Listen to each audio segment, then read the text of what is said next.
Sandra, thank you.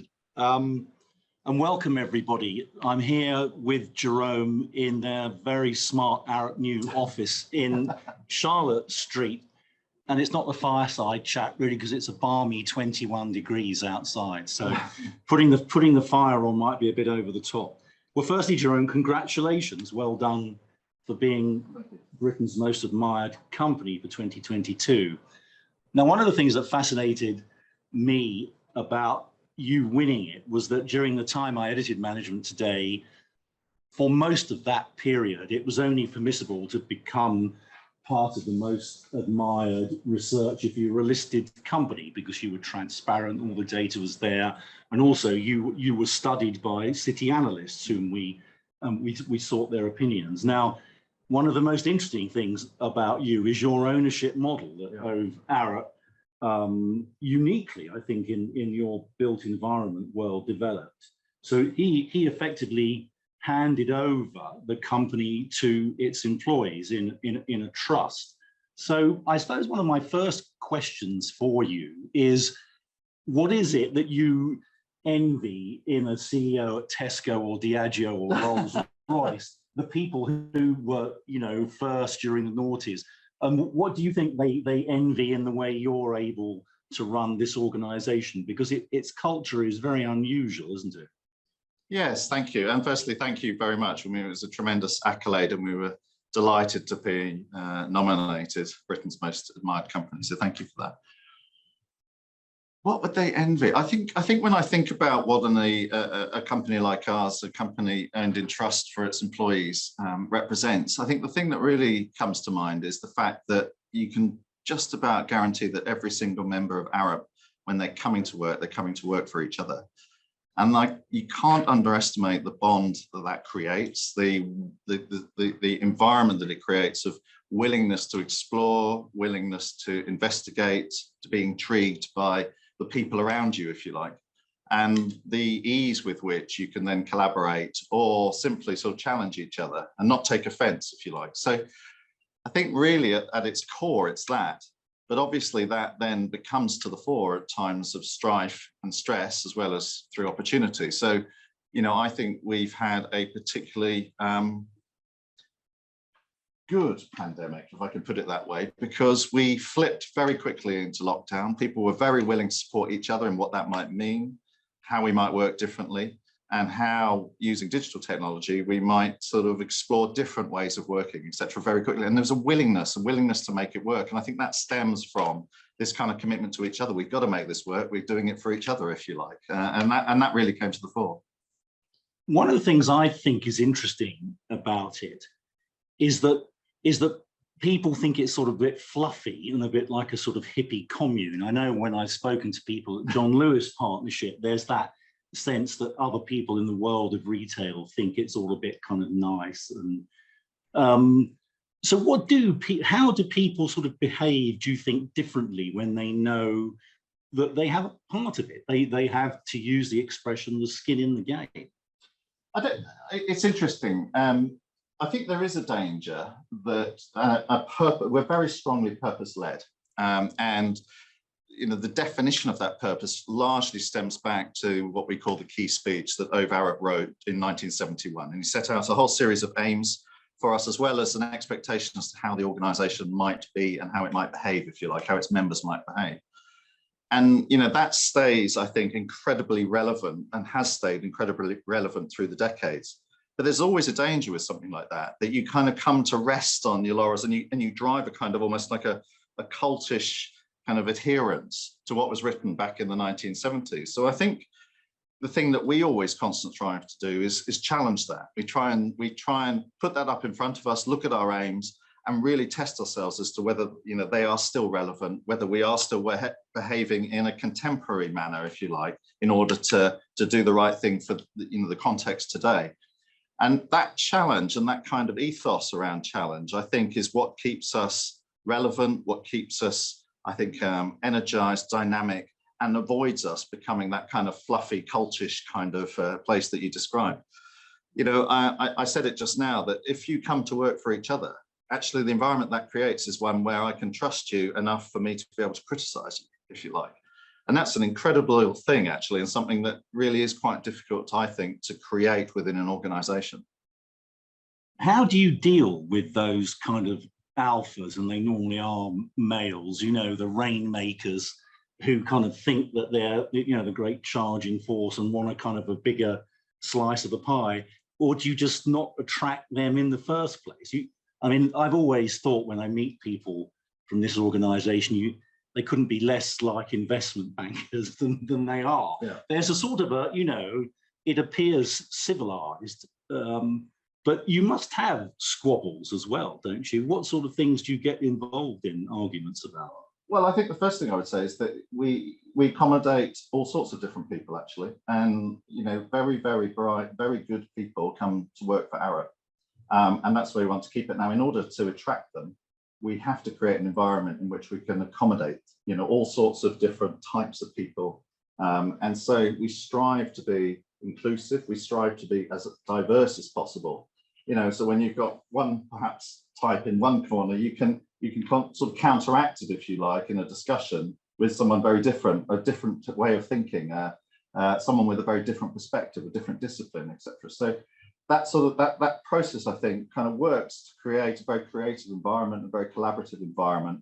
And sometimes, you know, the very loud, dominant voice actually is you know, permitted to a degree, but at some point is challenged as well, and so doesn't always carry the day. And I think that's a really, really important point in terms of how we get to a good solution, an innovative solution going forward, and, you know, how some of the quieter voices are enabled to come through in that kind of diverse, inclusive manner. So it's you know, I think there isn't any kind of particular answer or, you know, solution to how you accommodate that type, I think, other than diversity.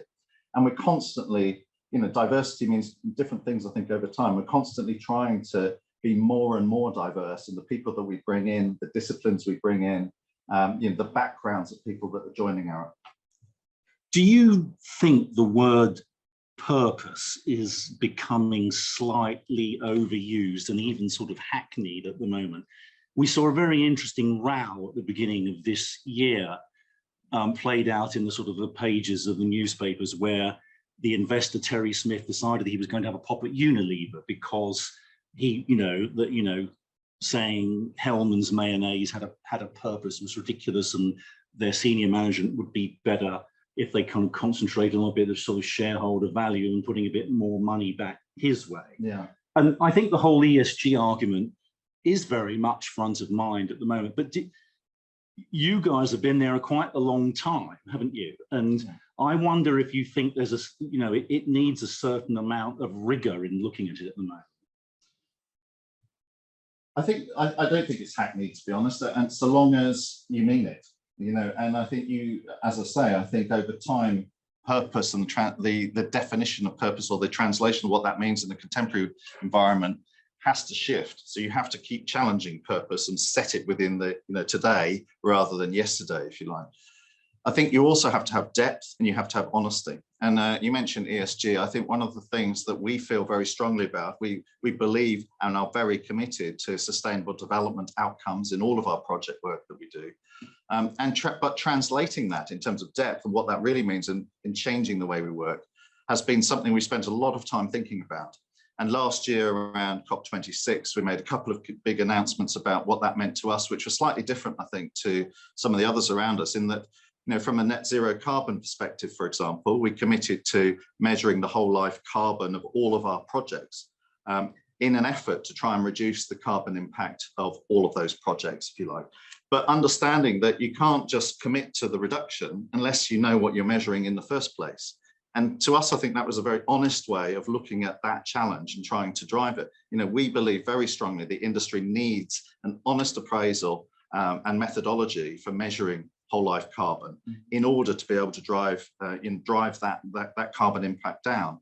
And the danger with not having that consistency of approach, or the danger with perhaps not being quite honest about the lack of measurement, is greenwashing. That you can be very quickly, I think, reputationally accused of saying the right things but not doing the right things. and alongside that, we made a commitment not to work in support of petroleum and the production or the use of petroleum products going forward. Again, we have to mean that, and we have stopped now working on future petroleum related projects. So these commitments are not made lightly, and they are made honestly. But COP and Glasgow feels a long time ago now, and obviously we've had a war begin in the interim. We've seen the price of energy go through the roof. We've seen the possibility of reopening coal-fired power stations here, new permissions for drilling in the North Sea. Do you feel that net zero argument is to, if you'll pardon the expression, being put on the back burner in a lot of organizations now, because they're saying, look, we've got to get realistic about this, the lights need to stay on, so we're gonna take our foot off the gas and let it slide a bit? To be honest, no, I haven't seen that. In fact, I think what we're seeing is almost the opposite effect, that perhaps for other reasons, in that prices are going up. Actually, I think what we're seeing is a lot of our clients looking to get more from less. How can we be more efficient with the assets that we have? Looking perhaps to think very differently about achieving, what might, the same goal, if you like, whether that's redevelopment or reuse, etc. But looking at whether they can get more out of an existing building rather than seeking to take it down and rebuild. But also looking to different methods, different use of materials, etc. Simply because, partly because it will achieve a carbon aim, but also because it will be a cheaper way forward, if you like, and something that might actually be something, more value over a longer period of time as a consequence. I think it is forcing us to, the industry to look very differently at some of the outcomes and some of the solutions it can pursue. And that can only be a good thing. I think the other effect, which stems from a negative, when you start to see the hollowing out of cities, particularly sort of retail environments, once again, that's forcing a lot of our clients to think very, very differently about the outcomes they can achieve. And by and large, that's not about abandoning places. It's about thinking about places differently and trying to do things differently to re-energize. So I think actually I have quite a lot of hope that, far from what you're describing, us sort of falling backwards, we're progressing and almost being accelerated forwards. But your business must be very sensitive to the ups and downs of the economy and market trends at the moment. I mean, how are you?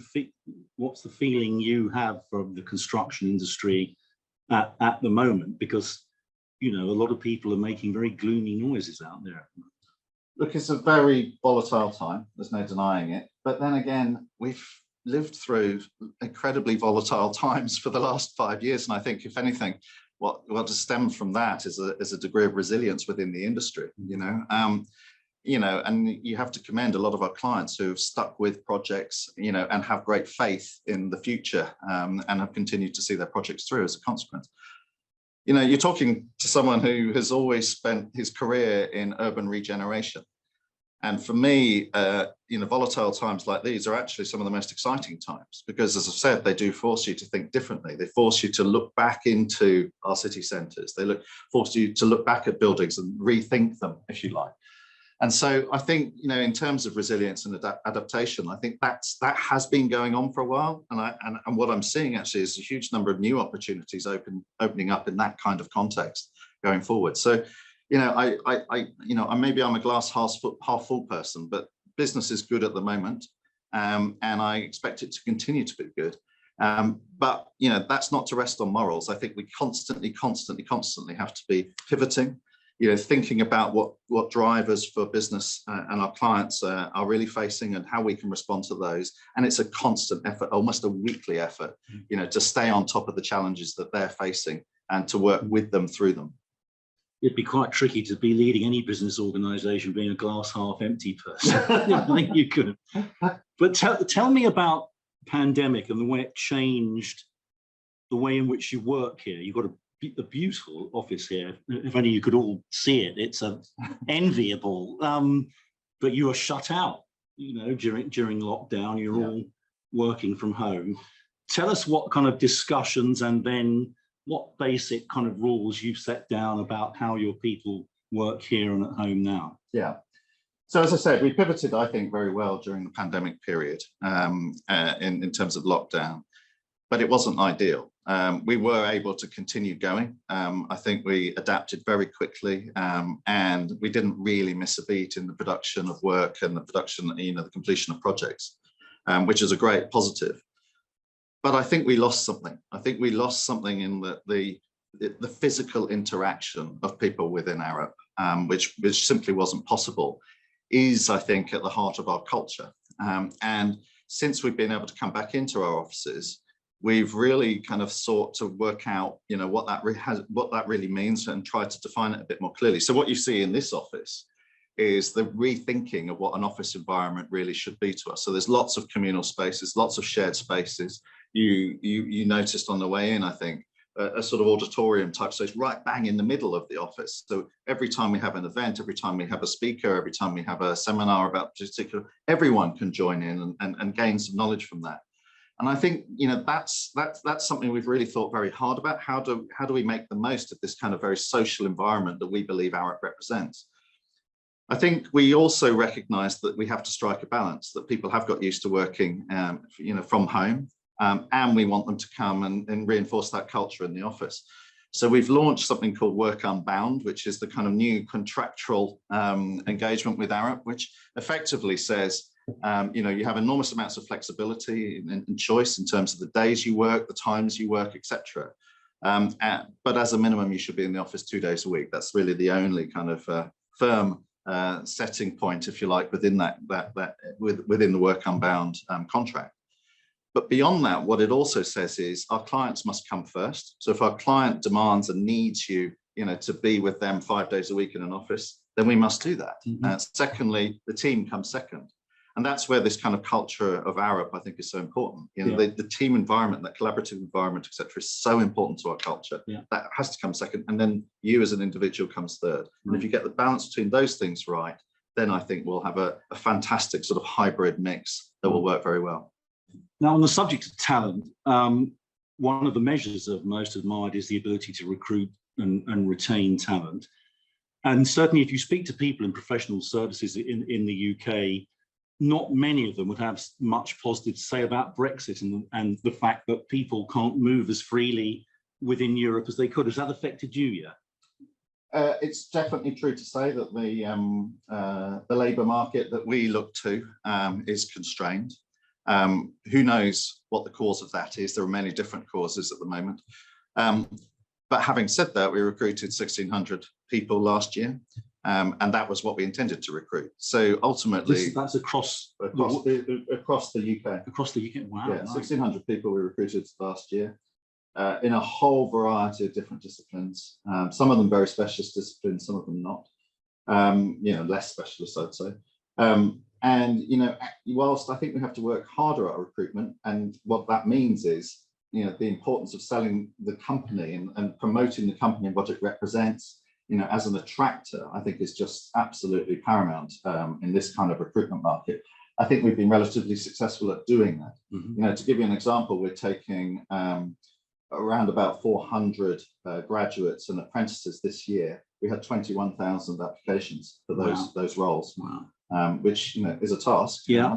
But the nice thing about that is, 52% of those applications were people of BAME backgrounds. Yeah. From a diversity perspective, that's a huge boom to us. Yeah. And we've been able to really increase diversity through successive years of graduate recruitment, etc.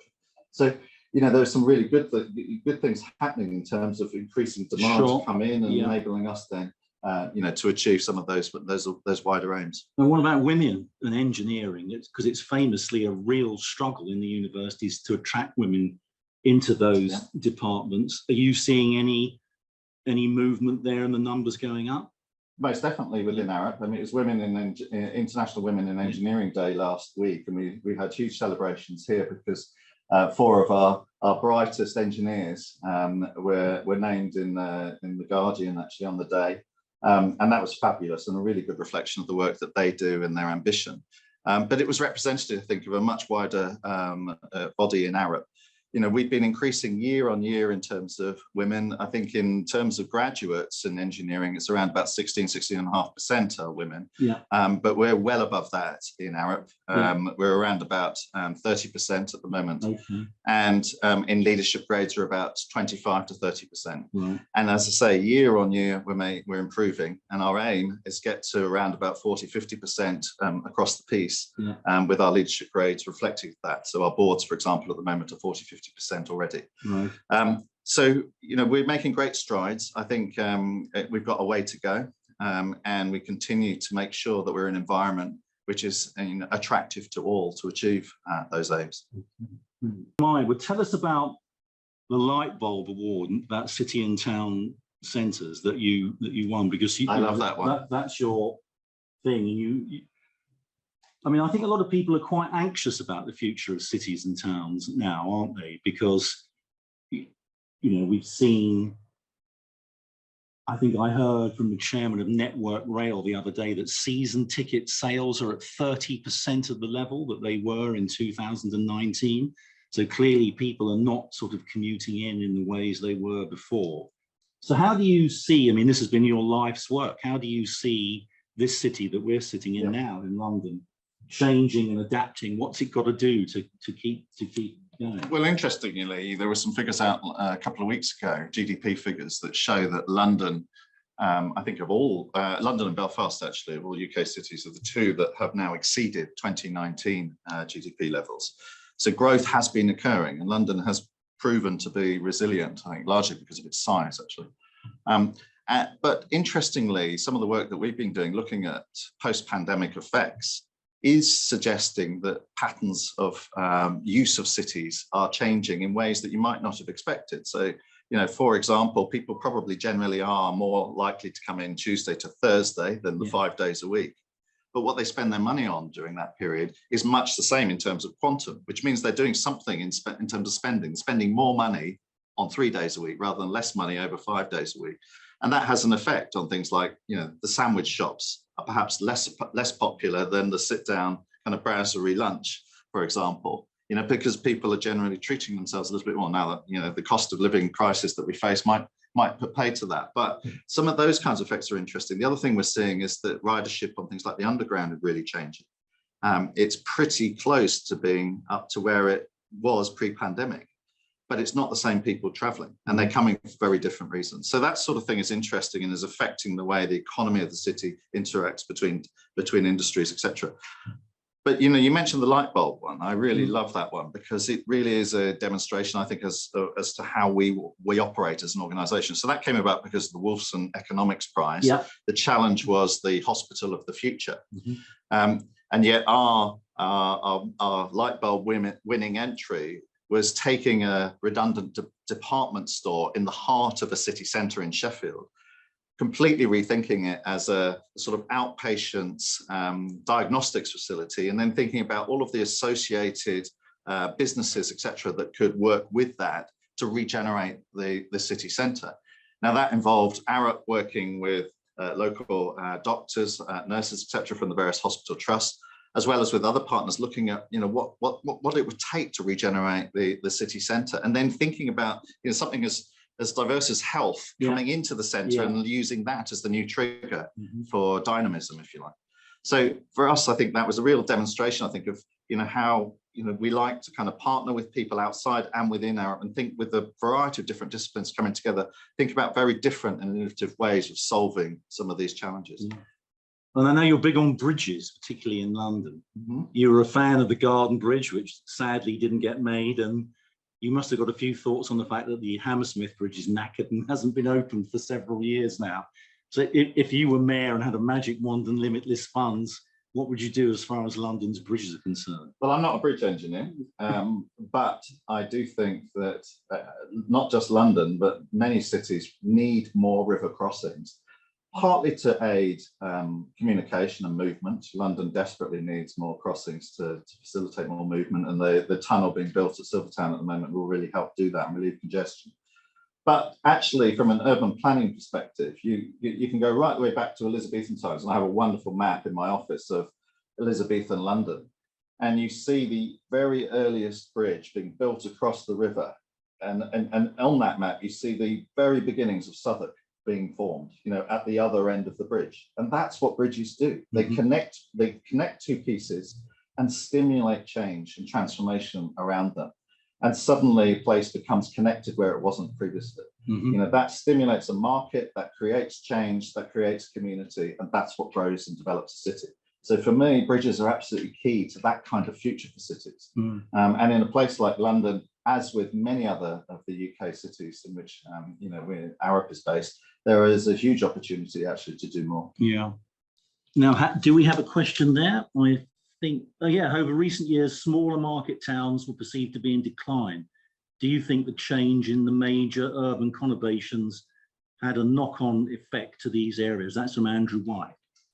Yeah, well, I think I think there's two things. But prior to the pandemic, actually, I attended a conference where I spoke about the benefit of digital technology and that what it would do for the smaller towns, as well as, you know, what you might call second-tier cities, and that they find themselves in a position, you know, not to have to rely on the kind of the traditional trading relationship with the bigger city, because they can actually start to trade, you know, wherever and with whoever they want to via digital means. And that was opening up all sorts of new opportunities. And you see that across Britain. I think one of the best examples of that actually is the Advanced Manufacturing Park in Sheffield, which managed to attract a huge number of different industries to it. The link with research was international, it was global, you know, and that's why it succeeded. So I think we're already seeing that, but the pandemic, you know, in a way accelerated that because it brought people home, you know. So what we see now is people, I think, who might spend 3 days in a central office, but the other 2 days, which they might call working from home, quite often is not working from home. It's working in the town centre around them. Yeah. And indeed, one of the other things we were able to explore quite well is, you know, at one point we coined the phrase, you know, we've now got six at that point, 6,500 staff. That meant 6,500 offices around the UK when people were working in their, you know, in their home environment, from which they built new relationships, different client relationships, different partnering relationships, and they grew up around new, you know, renewed interest in the centre of community and the town centres around them. Yeah. So I think that will last. I think it will persist, and I think what we'll see is a sort of much more sort of multi-centered conurbations emerging and different connections between those centres operating going forward.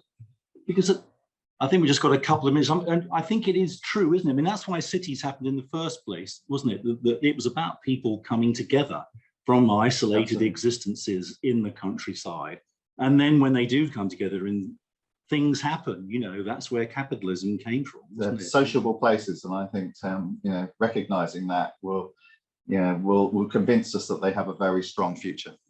Well, up the cities. Thank you, Jerome, very much. That was a brilliant conversation.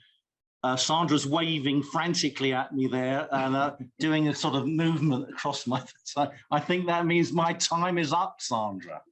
I am so sorry, Matthew. Thank you so much, Jerome. We knew that half an hour was going to be way too short to get into all the different aspects, but really appreciate you sharing with us your story, things that excite you. I love the idea of the Elizabethan bridges behind your wall. I look forward to perhaps seeing it one day. So thank you so much for that.